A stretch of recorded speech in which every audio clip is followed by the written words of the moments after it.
You can find instructions to put your iPhone on recovery mode on their support site. You can pause the video and take the screenshot. If your iPhone is not listed here, then please go to their support site. You have to connect your iPhone to your Mac, then you can find it on Finder. If you have earlier version of Mac or Windows, then you can find it on iTunes. If you restore your phone, data will be deleted, so be careful at that point.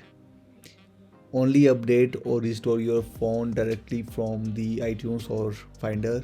If you have high speed internet that can download 3 to 4 GB of file within 15 minutes, otherwise it will disconnect automatically after 15 minutes and your download will be interrupted in between. So as we don't have high speed of internet, so I will tell you how to restore or update it from offline package. So let's get started.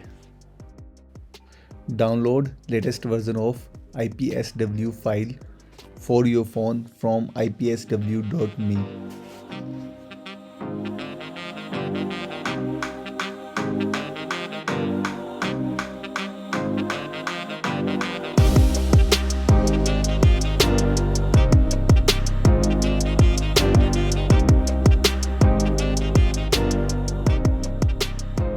Open the Finder, press the option button, then click on update.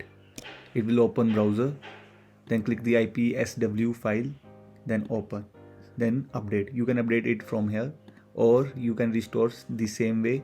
Press the option button on keyboard, then click on restore iPhone, select IPSW and then restore.